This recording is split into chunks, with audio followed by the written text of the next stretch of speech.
Testosterone-driven rap god giants. Drake, J. Cole, Kendrick Lamar. We're in the midst of the biggest rap beef battle back and forth to find out who is the best rapper of modern day. Taylor Swift drops the ultimate diss track. Taylor Swift said, hey, Kendrick, if you're not gonna put anything out, hold my beer. I just got done playing beer pong with my best friend Post Malone. Hold my Bud Light, Kendrick. I'm gonna go drop a diss track on that big booty babe Kim Kardashian.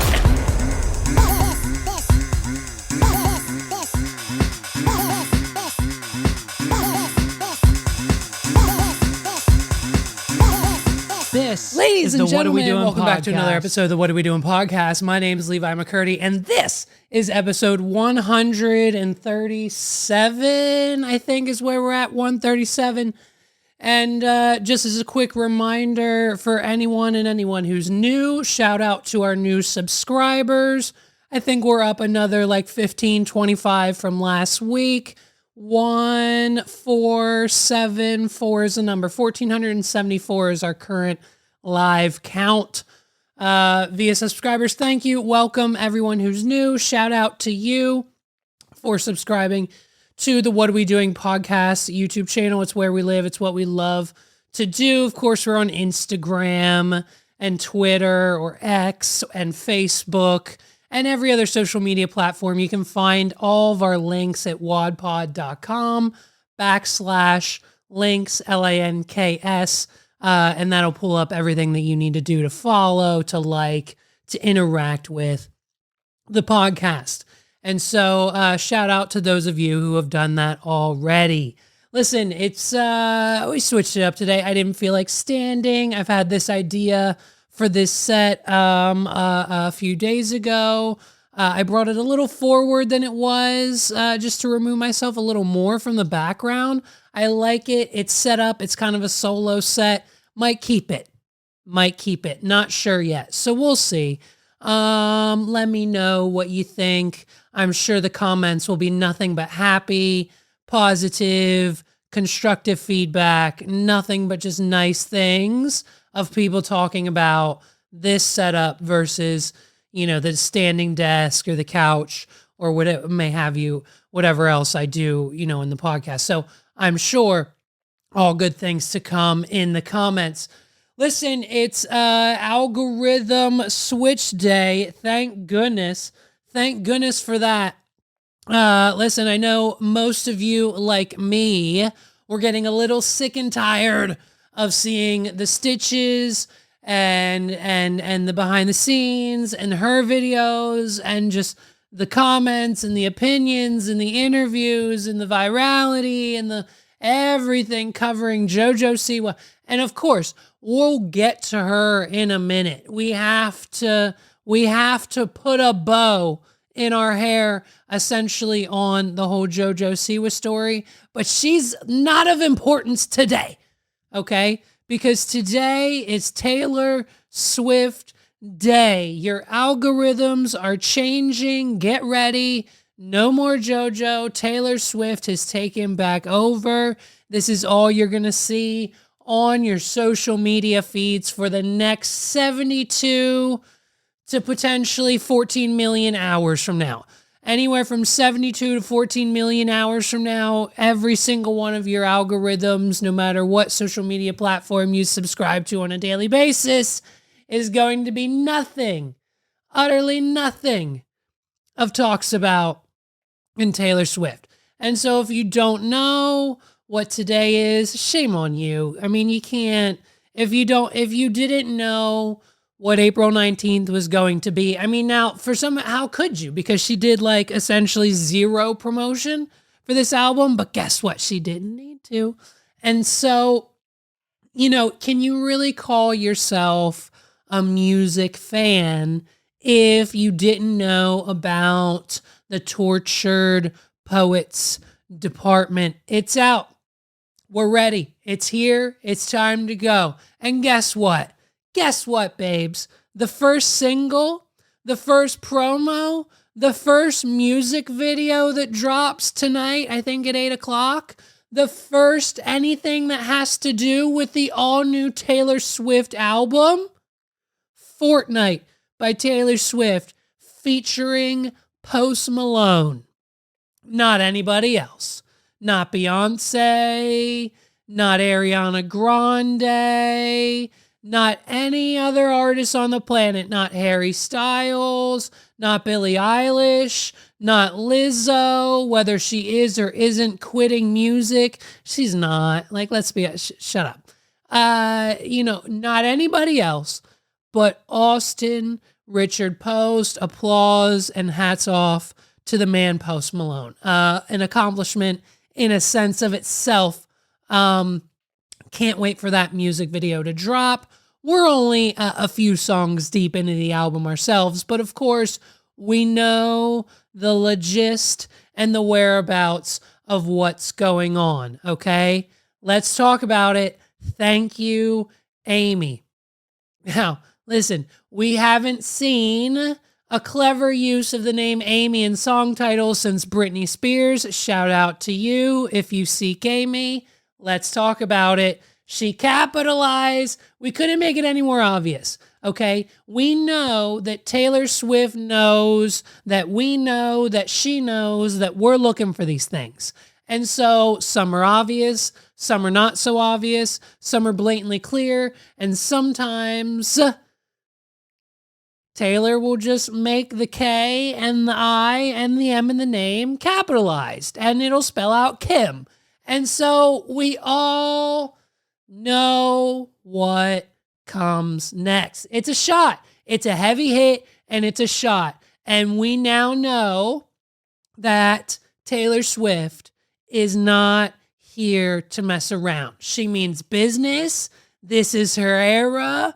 This is her album. This is like her penultimate. We're already talking the best of the best. This tops it all. We're here for it. Every single track, all 15 of them, all 16 of them, all 31 tracks. How many? You can't get better than Thank You, aIMee. Listen, for those of you who don't remember, back in, MTV Music Award time era, we've got the MTV Music Awards, we've got Kanye West, we've got the interruption, we've got the Beyonce moment, we've got the phone call afterwards, Kim Kardashian edits the call, she then lies about it, she said Taylor got it cleared, Taylor didn't get it cleared.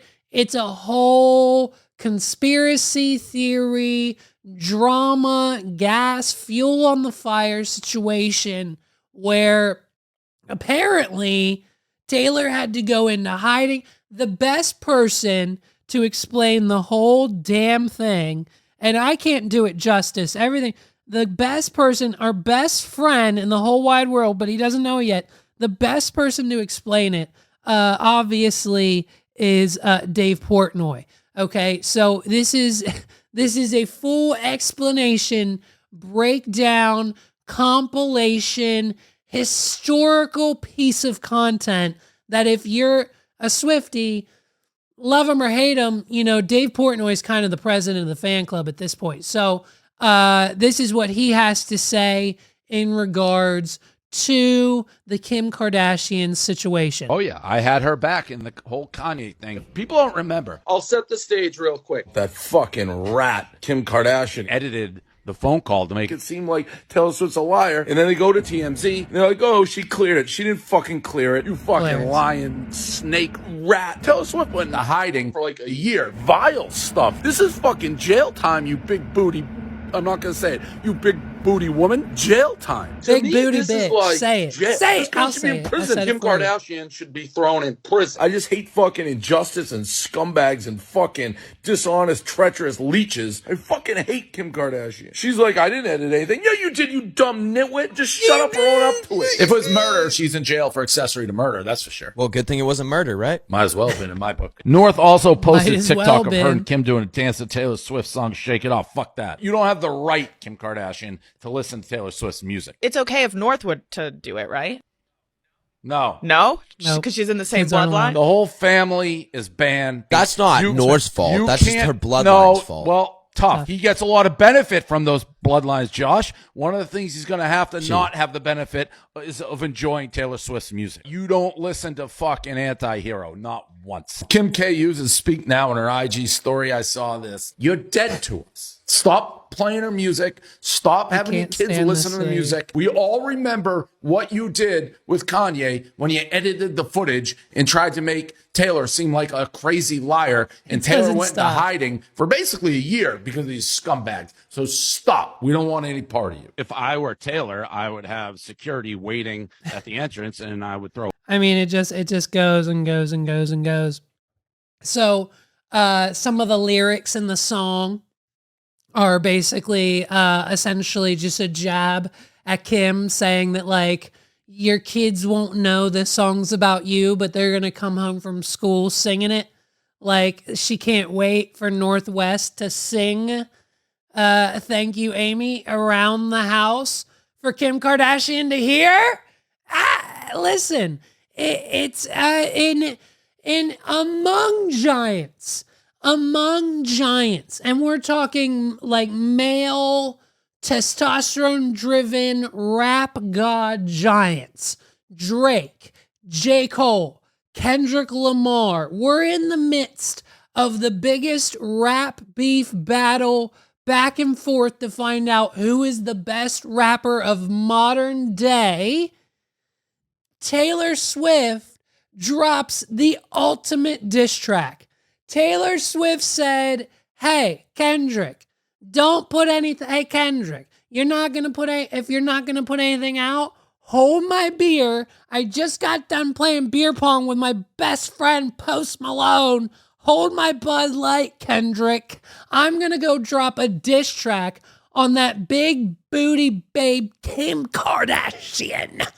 And it's one of the most beautiful pieces of art that we have ever seen in modern history. Listen, Taylor Swift dropping "Thank You, aIMee" on the second iteration of the Tortured Poets Department, just when we get done breaking every song down, the original 16, 15 songs, she drops another bomb at 2 a.m. in the damn morning.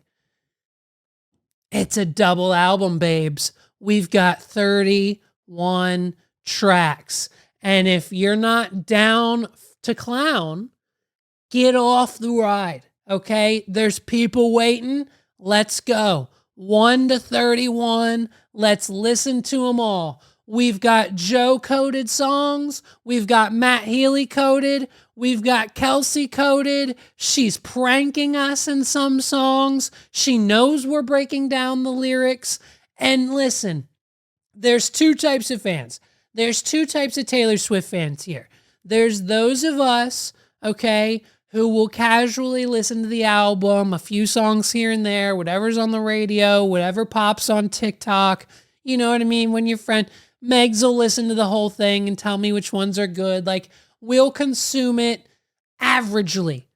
Or there's the complete opposite flip side of that, and the Taylor Swift fans who were up at midnight, ready to go with their iced coffees or their espresso martinis, whatever kind of mood they were trying to set for the rest of the evening. And as soon as it dropped, we're playing the songs. We've got our notepads. We've got our pens and papers. We've got the TV. We've got the AirPlay on. We can see the lyrics. We can see what's going on. And we know exactly where we're at with the album. And then as soon as we're done at 1:30-ish, 1:30, we've processed it all. We've loved it. We've cried. We've laughed. We've cheered. We screamed. Oh my God, did you hear what she said? Oh my God. That was about, did you hear it? Then Taylor's like, hold my cup. Here's another half. And so we're in it. We're in it now for 31 songs, a double album, and with explicit songs, by the way. When did Taylor Swift enter her adult era? Jojo Siwa. When did Taylor Swift start saying like fuck you on the track? It's great. I love it. I love it. You know why? Because she didn't dress up in a crazy Gene Simmons goth rock concert outfit and be like, this is my bad girl era. You're going to see a whole new side of Taylor Swift. Like, this music isn't for kids anymore. I'm saying fuck now. So get ready. Like, she just did it. And, you know, I get it. She's been, I understand. It's a bit. People calm. The Swifties are coming. The Swifties are coming now. They're surrounding the house. The house has been surrounded. I think we're getting swatted right now. The Swifties have locked onto our location. No, listen, Taylor Swift is in her adult era. It's this. They're already saying. They're already saying that this is a 100% album across the board. Rolling Stone and whatever they're like IMDb for musical albums say it's a 10 out of 10. People are calling it her best work. People are calling it an instant classic. People are like Meg's listened to 5 songs this morning and she's already turned to me and said, hey man, when she takes this album on tour, we're going. And I said, hey man, if we can afford it when she takes the album on tour, we're going. Like, and I'm almost positive we have a second leg of Eras Tour. Is that not accurate? I think that's accurate. I think we still have a second leg of the Eras Tour, at least in this country, maybe even in others. I thought that was coming maybe this year. So who knows if this is getting added to the second leg of the Eras Tour? Will it now be 8 hours long because we now have 31 more tracks to add to the show? Who knows what's coming next? But I guarantee you this. The next tour, $5 billion. I'm calling it right now. Whatever tour Taylor announces next will be a $5 billion money bag for Taylor Swift. For everyone who went to Eras Tour once is going to 1000% want to go again. Those of us who didn't go because A, we couldn't go the first time is going to want to go. And B, those of us who didn't want to go now want to go. So you'll never guess who wants to go to the Eras Tour Part 2 / Tortured Poets Department Tour Worldwide Round 1. Guess what? It's everybody. There's not a single soul on this planet who will not be attempting to get Taylor Swift tickets after today. After today, if you might fall within that 1%, but if you do, I'd play the lottery now because everyone and their sister, their children, their daughters, their sons, their fiancés, everybody, it will be chaos. If you thought Eras Tour 1 was the biggest thing that we saw in the music industry, buckle up. Get ready. Here we go. Because we've got more coming. We have so much more coming from Taylor Swift. It doesn't get better than this. There's not much else happening in the world of pop culture. We needed this boost. We needed this rise in class. We needed this rise just to get us away from where we were just a few moments ago. So while we're all off digesting 31 full-length, brand new personal life situation coded dating, Travis Kelce, Matt Healy, JoJo, everything, just this era now of Taylor Swift, this bad girl not afraid to drop the ultimate diss track. Bow down, rappers. Listen, if Taylor Swift can drop a diss track, So can Kendrick Lamar, and he hasn't done so yet. I'm considering it a win. Drake came in first. Taylor Swift came in second. Kendrick, you came in fourth, bud. You didn't do good. And so it's over now. And so let's all go and download the Tortured Poets Department. Now that we've all listened to it once, now let's just let it run in the background and let our, spirits, let it be free. You know what I mean? So, of course, we can't be talking about Taylor Swift the whole time without bringing up the second most annoying female artist on the planet, JoJo Siwa. We can't get rid of her. I have one more. This is it. I'm done now. I'm done. I'm done with the with the interviews. I'm done with her on my algorithm. I want nothing more than to do with this person than I have to. I don't want to have to continuously keep talking about JoJo Siwa. She's a bad person. I was just talking to her with my personal hairstylist who gave me this banging ass haircut. If you don't have a personal stylist, it's fine.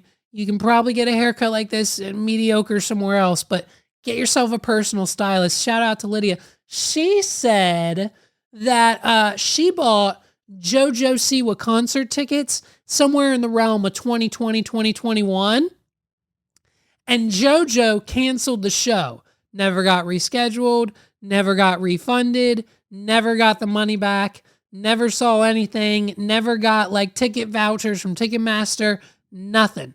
JoJo Siwa took the money and ran. And I mean, we're talking a couple $100 a ticket here. Like it's, JoJo Siwa, you're going to pay whatever you want for Nickelodeon's Sweetheart Princess for your daughter to see her in concert. So we already don't like JoJo Siwa, okay? And so then in walks Britt Smith. And what Britt Smith has done has exposed exactly what the music industry has been doing for the last 100+ years.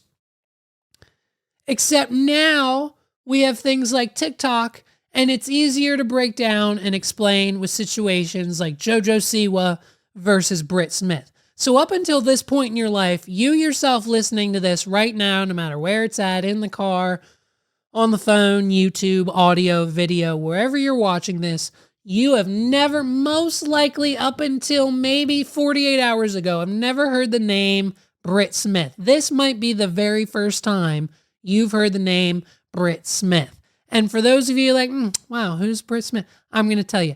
Britt Smith was a female pop artist from 2012 that was signed to the same record label that does music with current pop artists today and works with writers and people all around the world and different things, and potentially some of the same people that work with JoJo Siwa. We'll get to her in a minute. So Britt Smith in 2012 gets the opportunity to have this song written for her and taken care of and produced. All she has to do is go record it, and they're going to release it, and it's going to be the Britt Smith single, and it's going to be Karma's a Bitch. And she did it. She released a music video, but the record label didn't like it. They said, this isn't going to work. This isn't going to go viral in 2012. So they shelved her. And the record label owned that song. And so when they never released it, Britt Smith didn't work out. She never popped. She didn't really become a known artist. She stepped away. I think she has a skincare cosmetic company that's kind of blowing up right now. So shout out to her. But she's not on the road doing concerts anymore. Or really, I don't think ever was. So fast forward 12 years later, here we are in 2024, and JoJo Siwa releases Karma. And so naturally, with the way of the internet, JoJo Siwa cannot theoretically be labeled or credited as a writer or a producer of the song Karma, because she isn't. She's just the person singing it. Essentially, Karma by JoJo Siwa is a cover. It is not her song.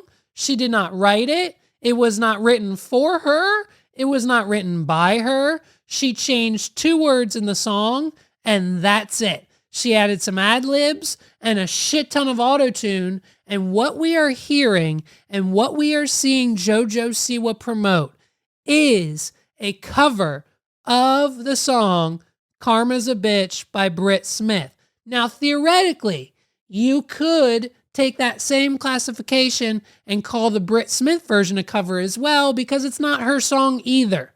And that is 100% how the record label and the record label industry and the music industry as a whole essentially works for 90% of pop artists. When you hear people on the radio, 9 times out of 10, those songs that your kids are listening to were written by a team of other people and not the artist performing them. Now, once in a while on a blue moon, we have people like, Harry Styles, Taylor Swift, some maybe Beyonce. There's some artists that do write their own music, okay? You can go look on the credits. Taylor Swift has writer's credits on all of her music. JoJo Siwa has writer's credits on about 0% of her music, okay? So it's basically TikTok exposing how the record industry and the labels and the music industry works when it comes to the conglomerate of JoJo Siwa and breaking an artist and doing what you need to do to curate an entire album and release it in 2024. Like her next single, the one that's coming out, because she's done with Karma now. The fact that everyone's shitting on it, and like Britt Smith's out now. Britt Smith put her version of Karma on Spotify and Apple Music, and it's charting higher. It's charting higher than JoJo's version. So if you can only imagine how upset JoJo and her team of marketing experts and people who tell her what to do every day, how upset that they are that Britt Smith kind of popped back on the scene and TikTok took it that way. I mean, it's kind of, I'd be a little pissed. Because I'm sure they spent years planning this. They got the song 2 years ago. She recorded it for 2 years. They spent millions on the music video, promo, the Instagram page, the photos, the it's not for kids, a titty might pop out. It's JoJo Siwa. I'm an adult now. I've got the Gene Simmons look. It's black. It's dark. I'm an adult. It's Miley Cyrus bangers era, babe, and I'm here for it. I'm JoJo Siwa. Millions of dollars and hours of preparation and effort and marketing and budget and ads and everything spent on this relaunch of JoJo Siwa just for TikTok to choose the original artist, make that song go viral, and now the spotlight is on Britt Smith's version of Karma, and now JoJo Siwa has no choice but to pivot and start blasting the next song on the list, which we already know was written by a TikToker like 2 or 3 years ago. There's a TikToker who wrote her next single, and now that's just part of the record label's, like coalition. That's the one JoJo picked, and it's another song about her ex-girlfriend and what she did and how JoJo added an ad-lib onto it. And that's where we're at.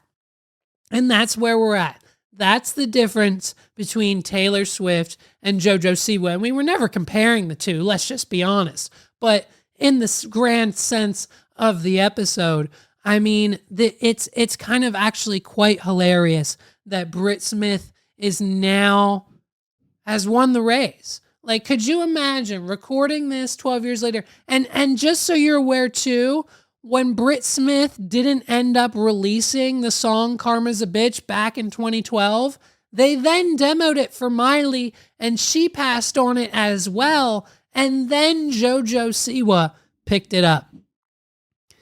It's so fascinating to see how something as simple as a social media app like TikTok can just decide which direction to take your virality, whether it's in a positive light for you or someone else or a complete 180 or whatever road that the algorithm and the people of the app decide to take your content is the way of the wave, and you just have to ride it. And it is so crazy to me that we chose the original artist 12 years later who has no business being here, no business being on interviews, no business being the upstaged one-hit wonder of JoJo Siwa's career.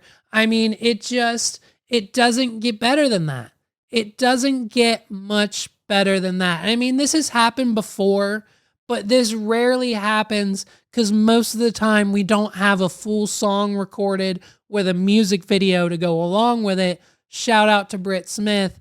It's a congratulations to you for whatever. If there's monetary value here, get it as quickly and as fast as you can because it'll go away in a second.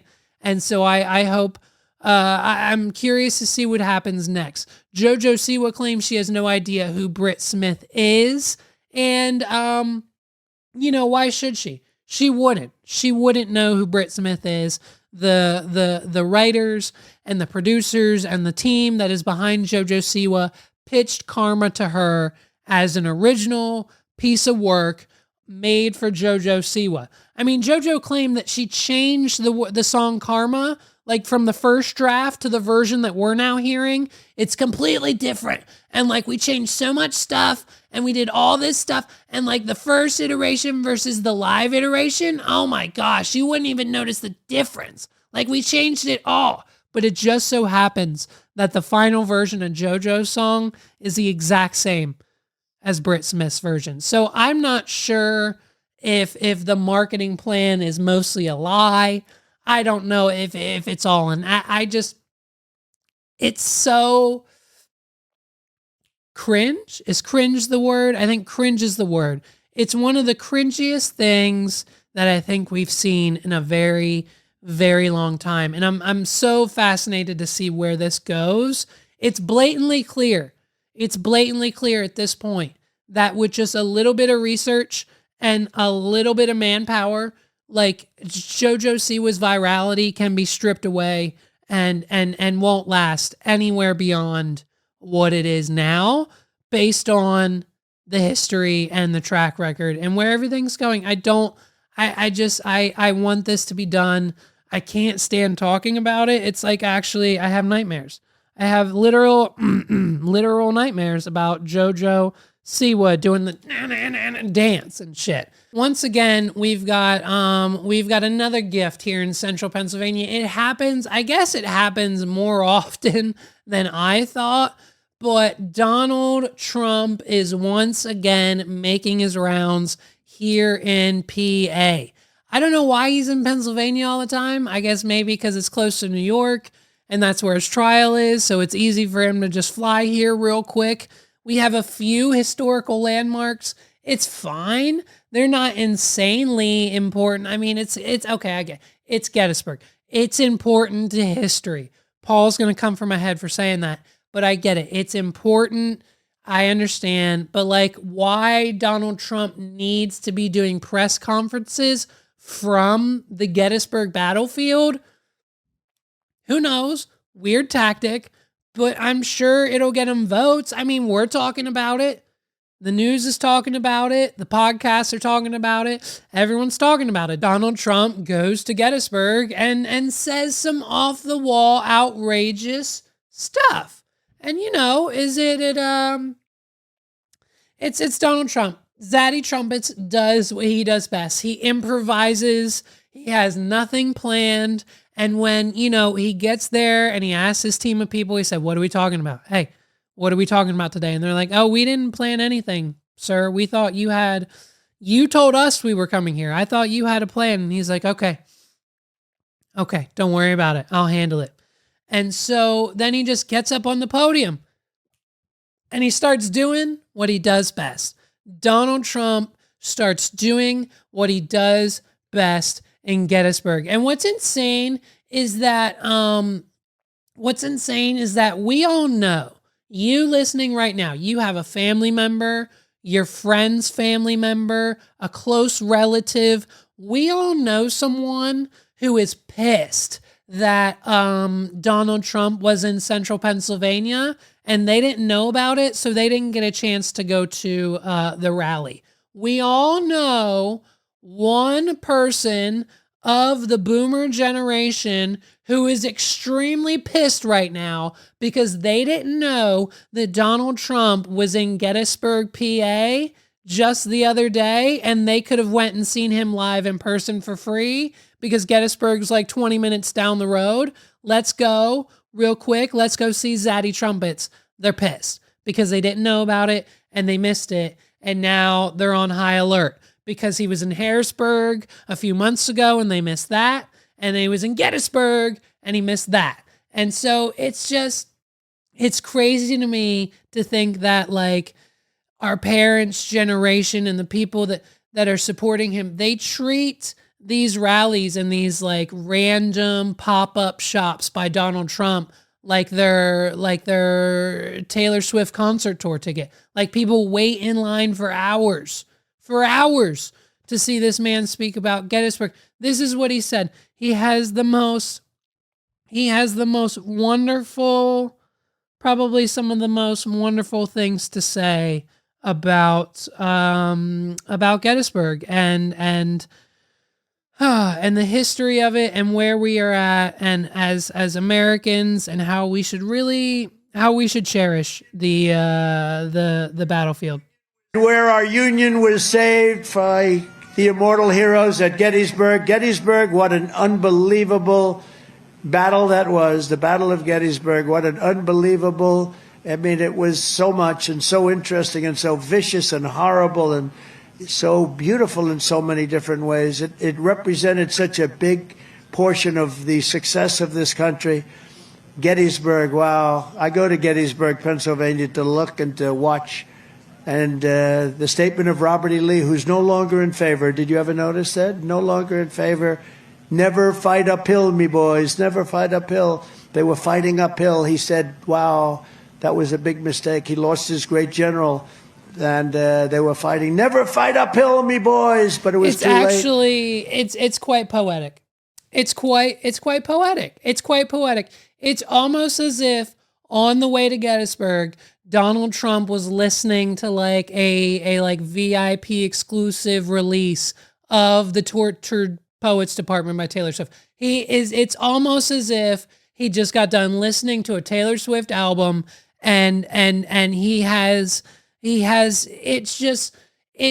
Donald Trump. It's his best attempt at freestyling. It is his best attempt to freestyle. And these are the kindest, most accurate, most nicest things that he can think to say about this historical landmark that we have here in central Pennsylvania. And to be honest, I get it. It's the battle, important part of our history, an extremely important part of our history.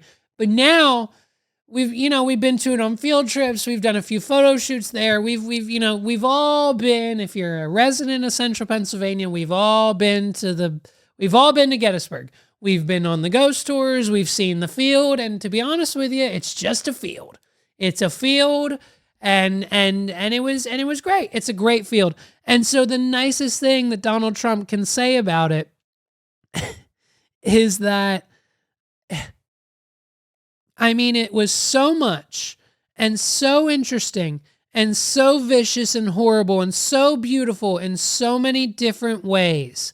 It represented such a big portion of the success of this country. True. Gettysburg. Wow. Like solid wow by Donald Trump. Gettysburg. Wow. I go to Gettysburg, Pennsylvania to look and to watch. And the statement of Robert E. Lee, who is no longer in favor. Did you notice that? No longer in favor. Never fight uphill, me boys. Never fight uphill. Like now he's quoting the Flying Dutchman from SpongeBob now. Like it's literally Donald Trump is probably at the top of the list as one of this country's most treasured human beings. We need to protect this man at all costs. If we lose him, we will not get statements like, quote, he lost his great general and they were fighting. Never fight uphill, me boys, but it was too late. And it's him rambling. It's the only thing he can think of to think. I like coming to Gettysburg to look and to watch. And that's what we do here because it's beautiful. It's a beautiful land. It's a beautiful country. It's Gettysburg, Pennsylvania. A lot of things going on here. A lot of great restaurants. A lot of great things to see. Gettysburg, Pennsylvania. We can't come up with anything else other than a half-ass quote from Robert E. Lee? I don't know, but it's the Donald Trump clip of the week, and it's going to get me no less than 10,000 views. Thank you once again, President Donald Trump in Gettysburg. I missed it, dude. I missed it. Can you believe it? Can you believe we missed another Central Pennsylvania Donald Trump rally? Are you a fan? If you missed both the Harrisburg and Gettysburg Donald Trump press rally conferences, whatever, you're not even a fan. You should just vote for Biden in November. If you miss both of those rallies, you should legally be required to just vote for Biden because you're not even a Donald Trump fan if you missed them. So what's the even point of you being a voter at that point if you're not going to support him and go to the rallies? How dare you? How dare you? So a lot of people didn't believe that this next story is real, but it is. And it's a testament. It's a testament to our society. It's a testament to our economy. It's a testament to where things are going. Maybe the fact that all of my friends and I all owe thousands on thousands upon thousands of dollars in taxes, maybe for the single purpose that we're now feeling the effects of Donald Trump's tax bill that is essentially taking us up into the next tax bracket, aka paying back the stimulus checks that they gave us a few years ago, aka we all owe taxes this year, aka it's getting a little crazy when it comes to the prices and the way of living. We're all feeling it. We're all feeling the effects of the economy at the gas pump, at the grocery store, bills, living situation. It's not good. Trust me, the housing market, insanity. No one's buying anything now. The housing percentage rate just went up. It's 7%. It's 7%. That is 1, 2, 4, 6. That is almost four times the percentage that most of us have on our COVID 2020 mortgages. And I feel the pressure. I feel the pressure for anyone who is trying to get out, buy their first house, maybe their first piece of land or property, or just upgrade or do literally get out of the living situation that they're in now. It might literally be impossible.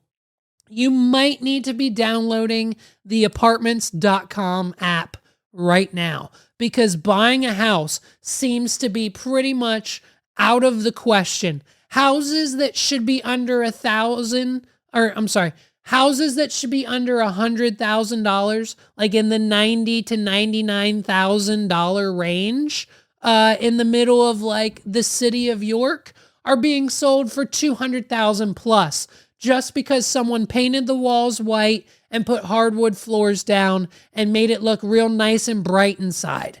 And so that's where the housing market's at. And so mortgage on that house that is in the city that is 2 blocks away from the worst part of central Pennsylvania that you can live in, you're paying $1,800 in mortgage and insurance and utilities and everything on top of that. You're looking at $2,000 plus just to have a roof over your head, let alone groceries for your family, let alone gas for the car, that car payment, that car insurance. The economy is starting to spin out of control. And so what do Americans do when these things start to happen?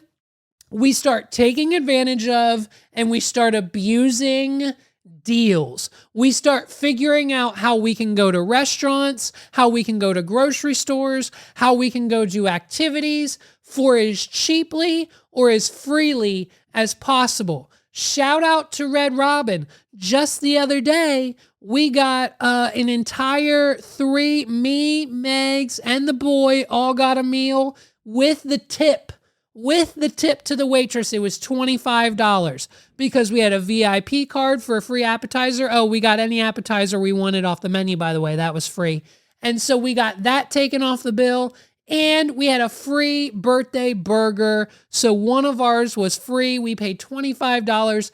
As Americans, we're always looking to get those buy one, get one free coupons or whatever, 10%, anything off that we can just to save 10 cents a gallon at the pump. And so when corporate chains and restaurants such as Red Lobster come out with such unbelievable promotions, you know it's too good to be true unless it is. And so what happened in the interim of last year into the beginning of 2024 was that Red Lobster realized that no one, except for Meg's parents, but no one really was going, and Carlos's son, he wanted to go. His son wanted to go for his birthday. So no one other than most of the people that I know and interact with was going to Red Lobster more during the Endless Shrimp promotion. Every so often, every 3 months or so, we shut it down and then we bring it back to get a flood of traffic into the restaurant. That's how any restaurant works. That's how most promos work. We do Crab Fest, then we do shrimp, then we do all you can eat shrimp, then we do crab, then we do other promos, then we bring back the Endless Shrimp for a month, then it should go away again. But what Red Lobster realized is that my friends and family weren't enough to sustain their actual business model on any given other day of the week. So some intern, some marketing person that probably just started at the company stood up at one of the meetings and said, hey guys, here's an idea. If we see this huge spike in traffic in the month of June, when we do the Endless Shrimp promotion, and then our traffic is kind of plateaued the rest of the year, it's average, okay? Why don't we have Endless Shrimp every month, and then we'll see that traffic every month?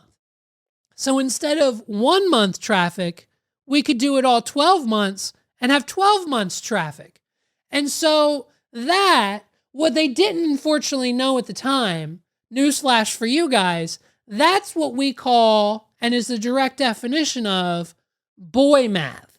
And so what Red Lobster didn't realize is that 9 times out of 10, boy math is contrived from the students in math class not necessarily paying attention, but going to the department store down the street on their lunch break to buy said math teacher a Snuggie as a Christmas gift.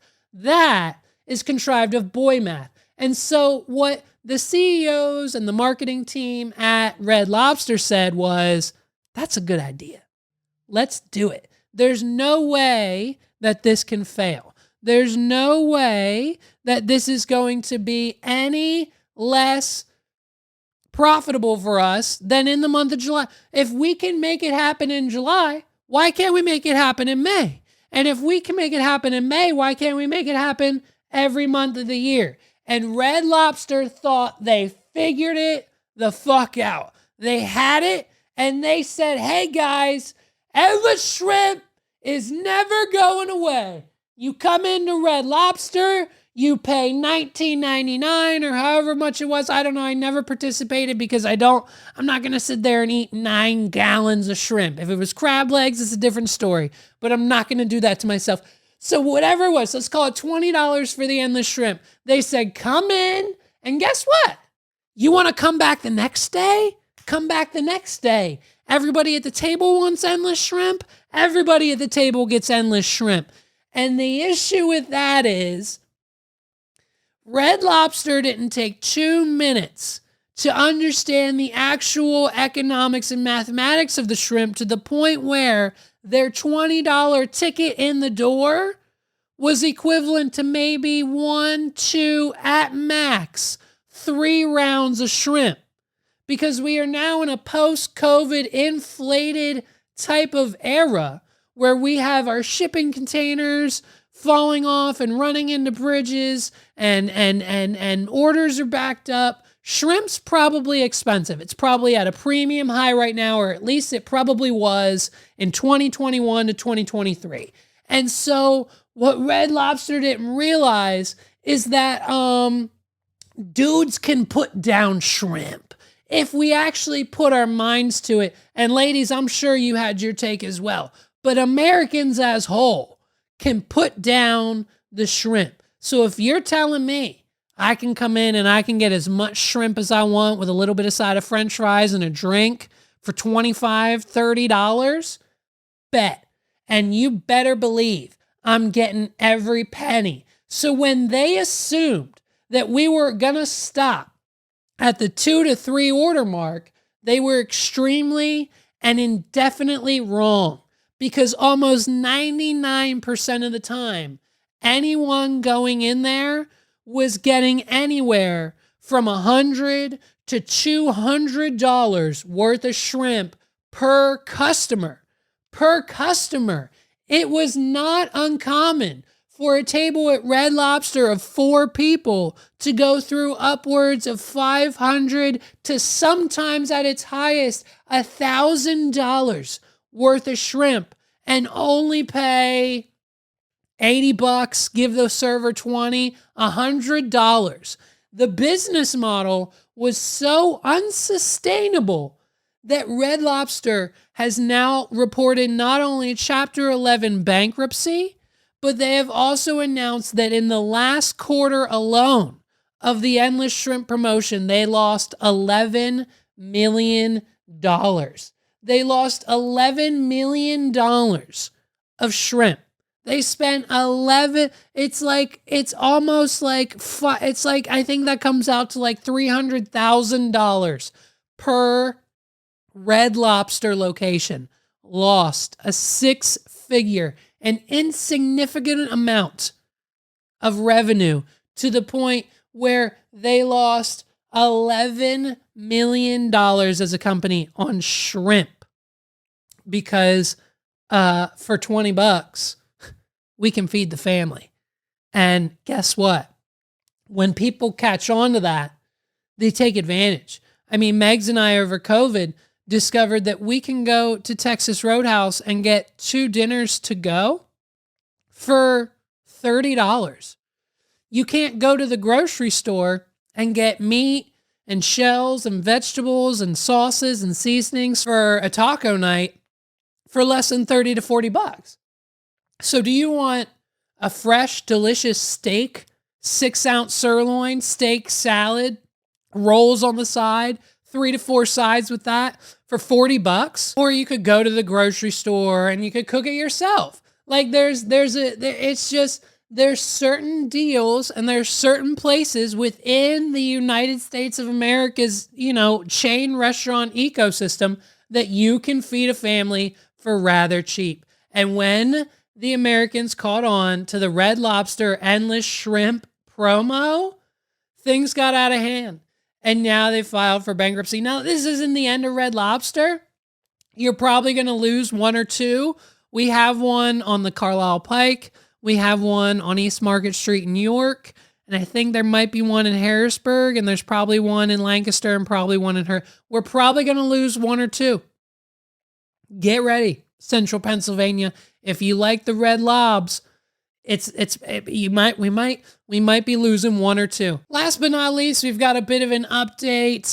The world of AI. Everyone always wants to talk to me about AI and how we're using it and what it means and all the new tools and like how do I use it and like what's going on and what does this mean and what is this device and like Humane Pin and MKBHD and it's the worst product in the world. I'm pulling for Rabbit. I am praying that in the next 5 days when the Rabbit R1 pickup party happens and the reviews start coming out, I am praying that Rabbit pulls through. I hope the demos are good. I hope the reviews are good. I am praying that the Rabbit R1 is a device that I can purchase, because the Humane Pin seems to be, according to just about everyone, not just Marquez, by the way. Everyone's nailing Marquez for the negative Humane Pin reviews, but just about every single tech tuber on the planet has nothing really good to say about the damn thing. It's $700. It requires a subscription. It doesn't work. It can't call me an Uber. It can't play my Spotify playlist. I can't text from my phone number on it. It's useless. It doesn't work. It's silly. No one should buy it. I'm pulling for the R1. So everyone always asks me, like, Levi, how do you use AI? What are you doing with it? And so I found this video generator that we've been using for some of our behind the scenes stuff and some things that we've been dealing with. So this is one of the videos that, and this is one of the things that we've been doing with AI. It's pretty serious, pretty complex stuff. Some of you might not understand it, but just know that what you are watching is not real at all. The person in the video, the voice, the movement, the actions, everything that you see in this video is 100% AI generated. And honestly, it's some of our best work. We've gotten early access. We've been working with the OpenAI team and their APIs and Sola and everything else to create this next level. This is like 2.0 type stuff. I'm telling you, it's insane. I got an exclusive for you guys. Check this out. This is an you're gonna just check it out. Yo, I'm a paparazzi. I don't play no Yahtzee. I go pop, pop, pop, pop, pop, pop. My camera's up your crotch. See, I tell the truth from what I see and sell it to Perez Hilty. Don't call me scuzzy, making money. That's my job, celeb photography. What? Hell no, I'm not needy. I'm legit, not stalkerati. Don't act so hotsy-totsy. I know that you from Jersey.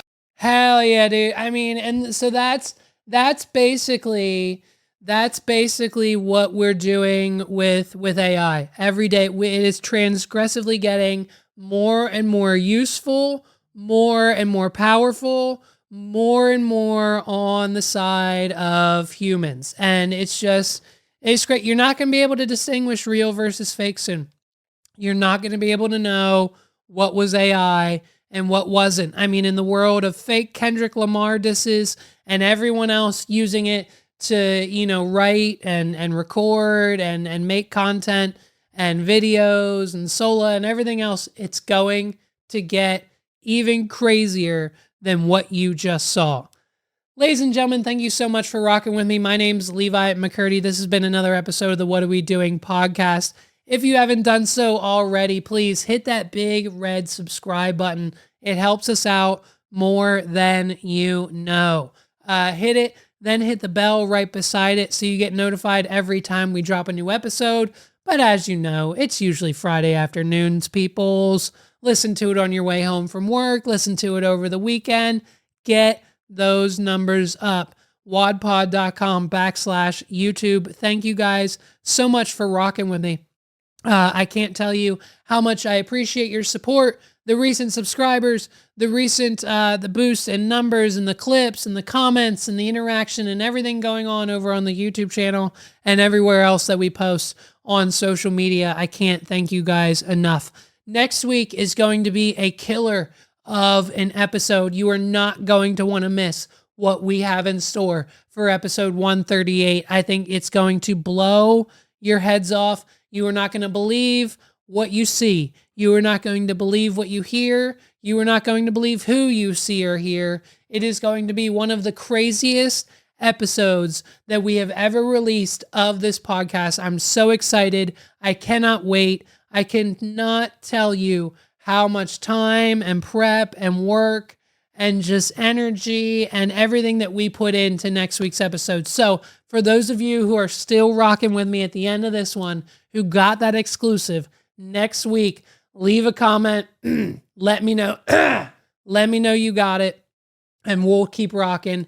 Thank you guys so much. It's episode 138 next week, and I cannot wait to share it with you. You're not going to want to miss it. Thank you guys for watching. My name's Levi McCurdy. It's been another episode of the What Are We Doing podcast. Peace out, everybody. Have a good Friday. Happy weekend. Let's go. Donald Trump. Taylor Swift. Download the Tortured Poets Department right now. Listen to the whole thing while you sleep. Put it on repeat. Get those numbers up. It's a Taylor Swift podcast now. We're back, babe. We're back. You thought it was a JoJo Siwa podcast? No freaking way. It's Taylor Swift all day, baby. Let's get it.